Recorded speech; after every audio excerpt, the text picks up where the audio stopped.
نحمدہ ونصلی علی رسولہ الکریم اعوذ باللہ من الشیطان الرجیم بسم اللہ الرحمن الرحیم۔ معراج کا ولاگ بھی میرے پچھلے ولاگ کا تسلسل ہی ہوگا۔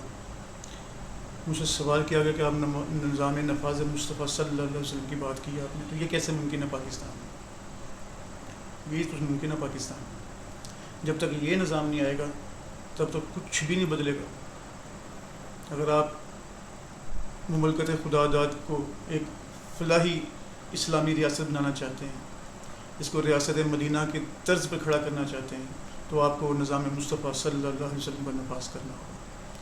ہمیں اس ملک کے تمام قوانین، تمام، چاہے وہ دیوانی ہے چاہے وہ فوجداری ہے، کسی طرح کا معاملہ جو ایک فرد کا معاملہ ریاست کے ساتھ ہے اور ریاست کا معاملہ افراد کے ساتھ ہے، وہ سارا نظام مصطفیٰ کے مطابق ہونا چاہیے، قرآن اور احادیث کی روشنی میں مرتب کیے گئے قوانین کی روشنی میں ہونا چاہیے۔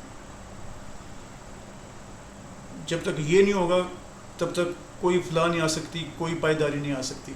اور یہ ملک جو میں بار بار کہتا ہوں، یہ تو بنا ہی، سب کو پتہ، بنا ہی کلمے کی بنیاد پہ، لا الہ الا اللہ کی بنیاد پہ بننے والا یہ ملک انشاءاللہ قیامت تک چل جائے گا۔ اور اللہ کے فضل سے ایک وقت آئے گا کہ پاکستان، لوگ تو سپر پاور بنتے ہیں، انشاءاللہ ہم سپریم پاور بنیں گے اللہ کے حکم سے، کیونکہ ہم اللہ کے ماننے والے ہیں۔ ہماری طاقت جو ایک عام انسان کی طاقت ہوتی ہے، جب ہم اللہ پہ یقین کر لیتے ہیں اور ہر چیز پہ توکل کر لیتے ہیں تو وہ طاقت 70 گنا بڑھ جاتی ہے۔ ایک انسان کی طاقت 70 انسانوں سے بڑھ جاتی ہے، اور یہ ہمارا عقیدہ اور ایمان ہے، اور یہ حدیث سے ثابت ہے۔ تو یہ کیسے بنے گی اسلامی فلاحی ریاست؟ اس کے لیے ہمیں خود کو بدلنا ہے، ہر فرد کو خود کو بدلنا ہے، عورت ہے یا مرد ہے، لڑکی ہے یا لڑکا ہے، ہر پاکستانی کو خود کو بدلنا ہے۔ دنیا میں بسنے والے، پاکستان کی بات چھوڑ ہی دیں، دنیا میں بسنے والے 190 کروڑ سے زائد مسلمان مرد و خواتین، یہ سب کے سب ولیات اور ولیہ اور ولی بن سکتے ہیں، اور یہ شرع سے ثابت ہے۔ اگر آپ اپنے آپ کو سانچہ رسول صلی اللہ علیہ وسلم کے تعلیمات میں ڈھال لیں گے، اپنی زندگی نبی کریم صلی اللہ علیہ وسلم کی طرز زندگی کو اپنا کر اس کے مطابق گزاریں گے، صحابہ کرام کی پیروی کریں گے، اور قرآن کو سیکھیں گے اور سکھائیں گے۔ اور قرآن کو سیکھنا سکھانا یہ ہے کہ الف لام میم ذالک الکتاب لا ریب فیہ کا مجھے مطلب بھی آنا چاہیے، یہ ہے قرآن کو سیکھنا، اور یہی اس کا مطلب ہے کہ سکھانا۔ جب ہم اس کے مطابق زندگی گزاریں گے قرآن اور سنت کے مطابق، تو پھر ہر مسلمان مرد ولی ہے اور ہر مسلمان عورت ولی ہے۔ پھر درجات کی، اپنی عبادات کے لحاظ سے درجات کی کمی بیشی ہے، اور سیاست سے دین کو الگ نہیں کیا جا سکتا۔ کیا محمد صلی اللہ علیہ وسلم نے دین جو پھیلایا ساری دنیا میں، اور جو غزوات آپ صلی اللہ علیہ وسلم نے لڑے، اور جو سریے آپ صلی اللہ علیہ وسلم نے بھیجے اپنی زندگی میں، وہ جنگیں جو آپ کی موجودگی میں آپ نے کسی اور کی قیادت میں دستے بھیجے، اس کو سریہ بولتے ہیں۔ وہ جو سریے لڑے گئے اور پھر جو فتوحات ہوئیں اور دین پھیلا اور ریاست مدینہ قائم ہوئی، تو کیا دین کو سیاست سے الگ کر دیا گیا تھا؟ کیا عمر فاروق نے جو حکومت کی، یا ابوبکر صدیق نے جو حکومت کی، یا عثمان غنی نے جو حکومت کی، علی کرم اللہ وجہہ نے جو حکومت کی، یہ 30 سال کا دور بنتا ہے، تو کیا یہ اس دور میں سیاست کو دین سے الگ کر دیا گیا تھا کہ مولوی کا کام ہے دین، مسجد میں بیٹھ کے دین پھیلانا بس، اور حجرے میں بیٹھ کے اللہ کا ذکر کرنا، لوگوں کے بچوں کو قرآن پڑھانا اور حدیث پڑھانا اور جمعہ پڑھا دینا اور نکاح پڑھا دینا اور جنازہ پڑھا دینا؟ نہیں، یہی کام نہیں ختم ہو جاتا مولوی صاحب کا۔ میں بھی مولوی ہوں، آپ سب مولوی ہیں، سارے مسلمان ہی، مولا کو ماننے والا مولوی ہے نا، تو سارے مسلمان ہی مولوی ہیں۔ تو دین کو تو تب تک اسٹرگل کرنی ہے، تب تک جدوجہد کرنی ہے جب تک پوری کائنات کے اوپر اللہ کا دین، اللہ کا قانون نافذ نہیں ہو جاتا، اور اس کے لیے جدوجہد کرنی ہے، اس کے لیے مسجدوں سے اور حجروں سے باہر نکلنا پڑے گا۔ لیکن آج کل کے ہمارے علماء حضرات کی اکثریت نے دین کو حجرے میں قید کر لیا۔ کیا محمد صلی اللہ علیہ وسلم نے دین کو حجرے میں بیٹھ کے پھیلایا، تبلیغ حجرت میں بیٹھ کے کی؟ کیا طائف میں پتھر نہیں کھائے؟ کیا احد میں دندان شہید نہیں ہوئے؟ کیا سر مبارک نہیں پھٹا؟ کیا 17 غزوات کی قیادت نہیں کی؟ کیا 2 پتھر باندھ کے جہاد نہیں کیا؟ تو یہ تو سب کرنا پڑے گا۔ جب تک ہم یہ مولوی حضرات دین کو لے کے دین کو سیاست کا حصہ نہیں بناتے، یعنی کہ سیاست دین کا ایک حصہ ہے، دین کل ہے، سیاست اس کا ایک جز ہے۔ جب تک اس جز کو کل کے ساتھ نہیں ملایا جاتا تب تک نہ فلاح ہو سکتی ہے، نہ پائیداری ہو سکتی ہے، نہ امن ہو سکتا ہے، نہ خوشحالی آ سکتی ہے۔ وہ تو قرآن نے فرما دیا، کل کیا نبی صلی اللہ علیہ وسلم کہہ دے، ان صلاتی و نسکی و محیای و مماتی للہ رب العالمین لا شریک لہ وبذالک امرت وانا اول المسلمین۔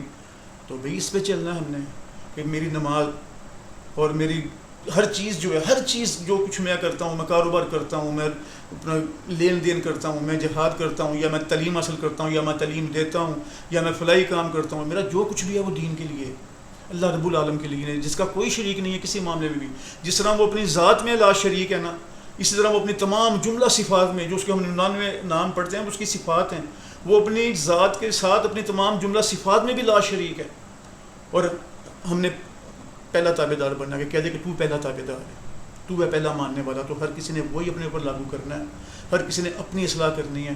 ایک فرد نے بھی اگر اصلاح اپنی کر لی اور اس نے پھر کوشش کی دوسرے کی اصلاح کی، تو یہ لڑی اس طرح چلے گی.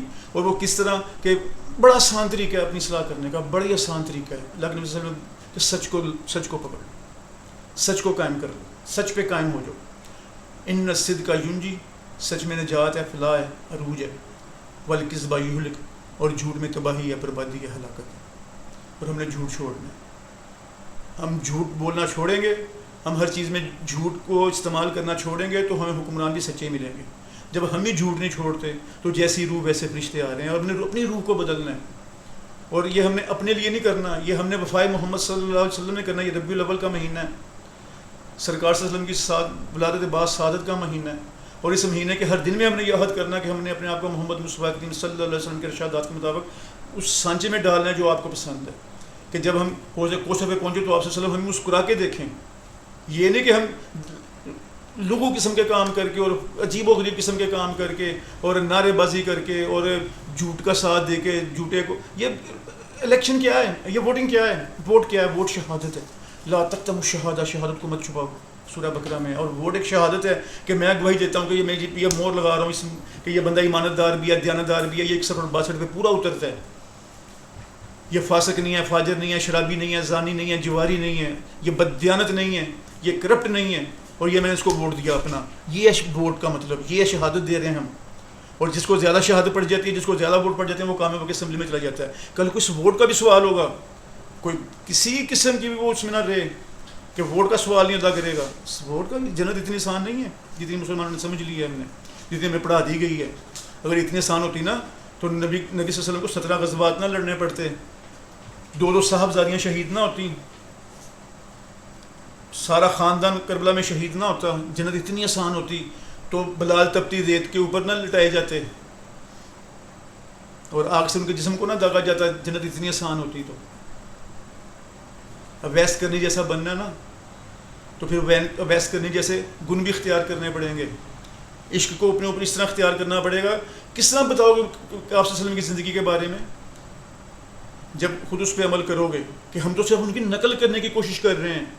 اور یہ اصل اسلام، نظریں جھکی ہوئی غیر محرم کے سامنے، کسی کے مال کے سامنے نظریں جھکی ہوئی، نہ ملاوٹ کرتا ہے، نہ کم تولتا ہے، نہ کم ناپتا ہے، نہ رشوت لیتا ہے، نہ رشوت دیتا ہے، نہ جھوٹ بولتا ہے، نہ جھوٹے کا ساتھ دیتا ہے، نہ چوری کرتا ہے، نہ چور کا ساتھ دیتا ہے، نہ ڈاکہ ڈالتا ہے، نہ ڈاکو کا ساتھ دیتا ہے، نہ بے ایمانی کرتا ہے، نہ بے ایمان کا ساتھ دیتا ہے. یہ ہے مسلمان. 5 وقت کی نماز پڑھنے جاتا ہے، 5 وقت کی نماز کو قائم رکھتا ہے. یہ ہے مسلمان. زکوٰۃ دینے کا قابل ہے تو زکوٰۃ دیتا ہے، حج کرنے کے قابل ہے تو حج کرتا ہے، قربانی کرنے کے قابل ہے تو قربانی کرتا ہے. یہ ہے مسلمان. صدقات و خیرات کرتا ہے. یہ ہے مسلمان. اور اپنے لیے وہی پسند کرتا ہے جو اپنے بھائیوں کے لیے وہی پسند کرتا ہے جو یہ اپنے لیے پسند کرتا ہے. اور مجھے بتاؤ ان لیڈران کے بارے میں، یہ کیا پسند کرتے ہیں؟ کیا ہم ان کے بھائی نہیں ہیں اسلام کی روح سے؟ یہ ہمارے لیے پسند کرتے ہیں؟ یہ کیا ہمارے لیے جاتی امرا کے اور محلات ہیں؟ کیا ہمارے لیے بلاول ہاؤس کے قلعے ہیں؟ نہیں ہیں. کیا ہمارے کتوں کو منرل واٹر سے نہلایا جاتا ہے؟ اور ہمیں تو منرل واٹر ہمیں تو سادہ پانی نہیں ملتا پینے کو. تو اپنی روش کو چینج کرنا ہے. ہم نے خود کو بدلنا ہے. جب ہم خود کو بدل لیں گے تو سب کچھ بدل جائے گا اور اللہ بڑی خاص رحمت کر دے گا ہم سب پر. وما علینا الا البلاغ المبین. وآخر دعوانا الحمد للہ رب العالمین. پاکستان پائندہ باد.